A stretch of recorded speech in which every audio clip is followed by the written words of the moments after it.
पिछले 3 महीने में 3 बार बिहार आ चुका हूं। फिलहाल बिहार के पटना में हूं। आप लोगों के कमेंट पढ़ रहा था और हर वीडियो में आप लोग एक ही सवाल करते हैं कि बिहार में जमीनी स्थिति क्या है।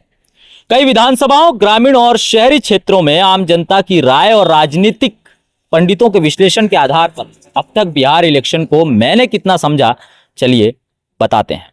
नमस्कार, मैं हूं हरिकेश द्विवेदी। वीडियो में आगे बढ़ने से पहले एक बार फिर आप लोगों से निवेदन है, चैनल को अगर अब तक सब्सक्राइब नहीं किया तो कृपया अभी करें। आपका प्यार ही हमारी ताकत है।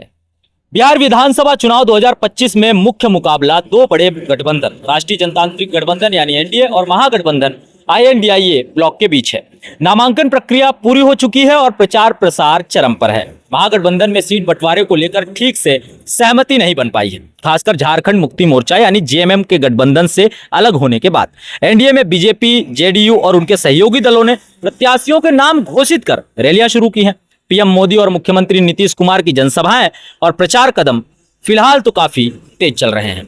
अब जातिगत समीकरण की बात करें तो बिहार में सबसे बड़ा वोट बैंक अति पिछड़ा वर्ग का है यानी 36.1%, फिर पिछड़ा वर्ग 27.13% और दलित 19.65%। साथ ही मुस्लिम मतलब अल्पसंख्यक हैं। राजद RJD अपने यादव मुस्लिम आधार पर जोर दे रही है, जबकि कांग्रेस ने सवर्णों, भूमिहार, ब्राह्मण, राजपूत और अल्पसंख्यकों को प्राथमिकता दी है। वहीं एनडीए का मजबूत आधार जनरल कैटेगरी और EBC अति पिछड़ा वर्ग है। जातिगत मतदान बिहार के चुनाव परिणामों में निर्णायक रहेगा। अब बात करते हैं ग्रामीण और शहरी मतदाताओं का रुख अलग है। लगभग 88% आबादी ग्रामीण क्षेत्र की है, जहां मुख्य मुद्दे खेती, फसलों की लागत, MSP, बिजली, पानी, सड़क जैसी बुनियादी सुविधाएं हैं। शहरों में रोजगार, शिक्षा, स्वास्थ्य और कानून व्यवस्था जैसे मुद्दे प्राथमिक हैं। राजनीतिक दल दोनों क्षेत्रों के लिए अलग अलग रणनीति बना रहे हैं। चुनाव के मुख्य मुद्दों में बेरोजगारी, मजदूरों की स्थिति और न्यूनतम मजदूरी, फैक्ट्रियों की दशा, पलायन, सामाजिक न्याय, शिक्षा, स्वास्थ्य और कानून व्यवस्था प्रमुख है। इसी के साथ बाहुबली राजनीति का प्रभाव अभी भी खासकर मोकामा, अरवल, आरा, सिवान, वैशाली और गया जैसे इलाकों में है, जिनके कई नेताओं पर आपराधिक मामले दर्ज हैं। महागठबंधन में RJD की ओर से बाहुबली उम्मीदवारों की संख्या अधिक है, जबकि JDU और बीजेपी ने स्थानीय प्रभावशाली नेताओं को उतारा है। यह चुनाव किसी भी दल के लिए निर्णायक हो सकता है, क्योंकि 2020 के मुकाबलों में कई सीटें बेहद करीबी थी।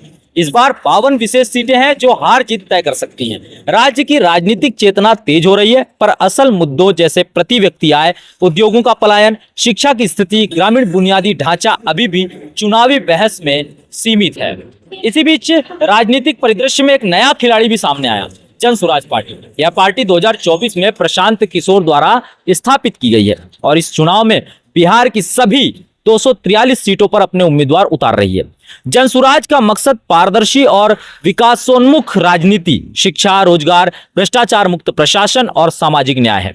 पार्टी ने जातिगत संतुलन के साथ उम्मीदवारों का चयन किया है और पारंपरिक एनडीए और महागठबंधन के दोनों वोट बैंकों से वोट लेने की कोशिश कर रही है। प्रशांत किशोर चुनाव में खुद शामिल नहीं है, लेकिन उनके नेतृत्व में पार्टी परिवर्तन का नया विकल्प पैदा करने की पूरी कोशिश कर रही है। जनसुराज पार्टी का चुनाव चिन्ह स्कूल बैग है, जो इसके विकास और शिक्षा पर फोकस को दर्शाता है। कुल मिलाकर यह इलेक्शन यानी इस मुकाबले में एनडीए और महागठबंधन मुख्य प्रतिद्वंदी हैं, जिसमें JMM ने महागठबंधन से अलग होने का फैसला किया। जातिगत समीकरण में यादव, मुस्लिम, स्वर्ण, EBC और पिछड़ा वर्ग वोट बैंक निर्णायक होंगे।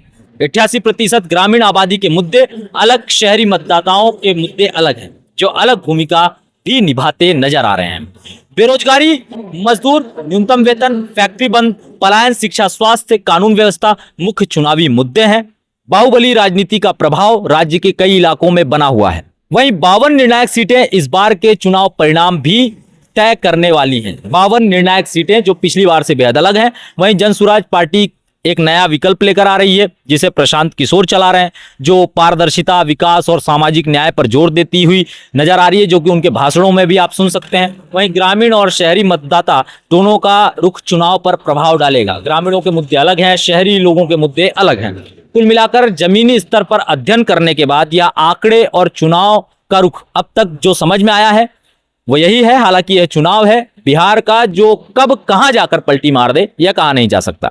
हमारा चुनावी विश्लेषण कैसा लगा कमेंट करें और वीडियो पसंद आई हो तो लाइक करें। साथ ही हमारे चैनल HKD वर्ल्ड हिंदी को अभी तक अगर सब्सक्राइब नहीं किया है तो जरूर करें। शुक्रिया, जय हिंद।